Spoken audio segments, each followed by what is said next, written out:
निर्गुणता में परिनिष्ठित सारे स्वरूपों का विस्तार करके श्री सुखदेव जी को सुनाया। ऋषि कहते हैं संहिता को आत्मसात करने के बाद उन्हीं सुखदेव जी ने महाराज परीक्षित के सामने परोस दिया।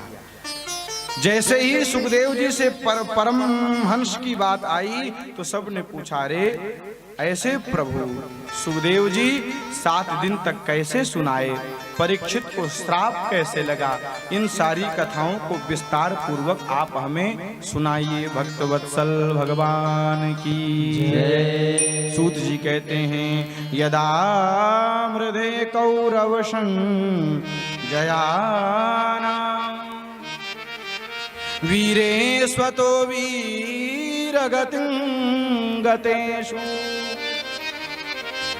वृकोदरा विद्ध गदाभिमर्श भगनो रुदंडे धृतराष्ट्रपुत्रे। सूत जी कहते हैं ऋषियों ये उस समय की बात है यदा मृधे कौरव संजया नाम। कौरव कितने थे? 100 थे। पांडव कितने थे? 5। जिस समय पांडव और कौरव में युद्ध हुआ 100 थे, 99 मार दिए गए, केवल एक बचा। कौन? दुर्योधन। दुर्योधन के उर्दंड का जंघे का भेदन कर दिया किसने? भीम दादा ने, भीमसेन ने। दुर्योधन कुरुक्षेत्र में रणांगन में पड़ा हुआ है। अनेक कौवे चील बार बार आते, मृत समझ करके दुर्योधन के ऊपर भी झपटते हैं। अश्वत्थामा ने जब दुर्योधन की स्थिति को देखा तो अश्वत्थामा ने कहा, अरे मित्र मैंने पहले ही कहा था मुझे सभापति बना दो, ये स्थिति जो आज है ये नहीं होती। तो कहा अभी कुछ बिगड़ा नहीं है सेनापति, मैं आपको नियुक्त कर देता हूँ। रक्त से तुरंत महाराज तिलक लगा दिया। अश्वत्थामा चला है किस मारने के लिए, सोच रहा है जिसको मेरे पिताजी नहीं मार पाए, जिसको भीष्म पितामह जैसे योद्धा परास्त नहीं कर पाए, जिसको कौरव नहीं मार पाए, उसको मैं अकेला कैसे मार सकता हूं।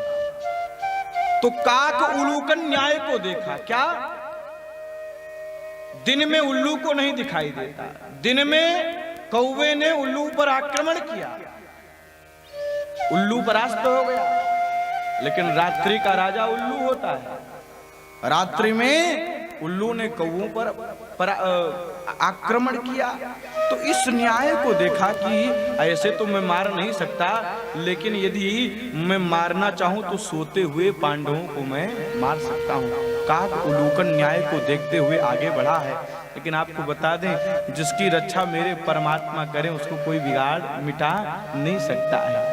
मैं तो कहता हूं फानूस बनकर हिफाजत जिसकी मेरे राघव करें, फानूस बनकर हिफाजत जिसकी मेरे राघव करें, वो समा कैसे बुझे जिसे रोशन में से मेरे राघव करें। वो बुझ नहीं सकता है महाराज जिसको परमात्मा चाहे। परमात्मा ने कहा रे मृत्यु तो आज पांडवों के पुत्रों की है, आज पांडवों की मृत्यु नहीं। पांडवों से कहा आज विजय की अंतिम रात्रि, चलो चल करके कहीं विजय की रात्रि मनाते। सबको लेकर के चले गए। पांडव के पुत्र पांडव जैसे ही दिखाई देते थे। पांडवों के सैया पर पांडव के पुत्र लेट गए। अश्वत्थामा ने बाण को चलाया और पांडव के जो पुत्र थे उनके धड़ को, उनके सर को धड़ से अलग कर दिया, लेकर के दुर्योधन के सामने रख दिया। भैया ये लो, जिसको बड़े बड़े योद्धा नहीं मार पाए उसको मैंने मार दिया। दुर्योधन ने सोचा ये हो नहीं सकता, जिस भीम के गदा ने मेरे जंघे को बर्बाद कर दिया, खंड विखंड कर दिया, ऐसे भीमसेन को इन्होंने मार दिया। जिस अर्जुन के बाणों के द्वारा कृपाचार्य जैसे योद्धा भी परास्त हो गए, ऐसे अर्जुन का इन्होंने वध कर दिया। विश्वास नहीं हुआ। लाओ देखिए, जैसे ही दुर्योधन ने पांडवों के पुत्रों के सर को हाथ में रखा, जान गए अब रोने लगी, अब कष्ट हुआ। अरे मित्र ये तूने क्या किया, तूने तो अब मुझे पानी देने लायक भी नहीं रखा। शिवरंजनी तूने तो मुझे पानी देने लायक भी नहीं रखा। अब महाराज मृत्यु हुई है दुर्योधन की। इधर ये जान गया कि यदि ये पांडव नहीं है, ये पांडव पुत्र हैं, तो पांडवों के क्रोध से मुझे कोई बचा नहीं सकता। सुबह सुबह का समय है। माता द्रौपदी अपने पुत्रों को जगाने के लिए आई, लेकिन जब शैया को रक्त रंजित देखा रोने लगी। माता शिशूनां निधनं सुतानां निशम्य घोरं परितप्यमाना। द्रौपदी की व्यथा को देख करके पांडव आए। द्रौपदी की व्यथा को, कष्ट को देख करके अर्जुन ने प्रतिज्ञा कर ली, देवी जिसने तुम्हारे पुत्र को मारा है, मैं प्रतिज्ञा करता हूं उसको तुम्हारे सामने ही मृत्यु दंड दूंगा। भगवान रथ को चला रहे हैं द्वारिकाधीश, अर्जुन रथ पर बैठे हैं।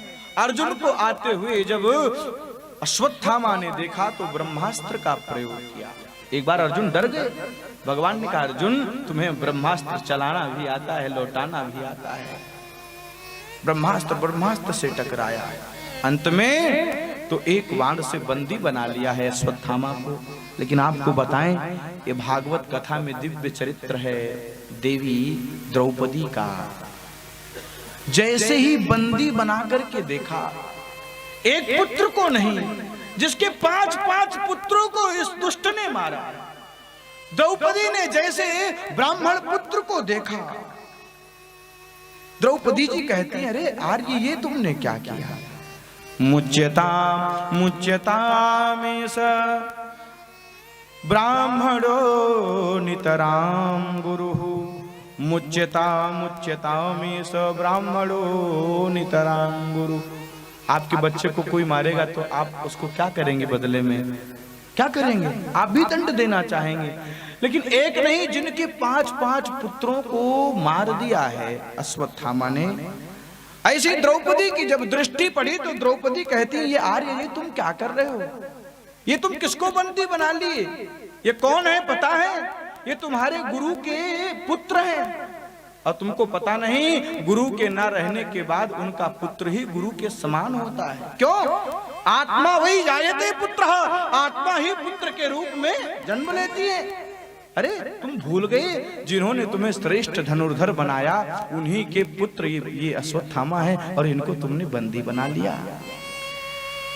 ये पात्रता है, ये सोच है मां द्रौपदी की।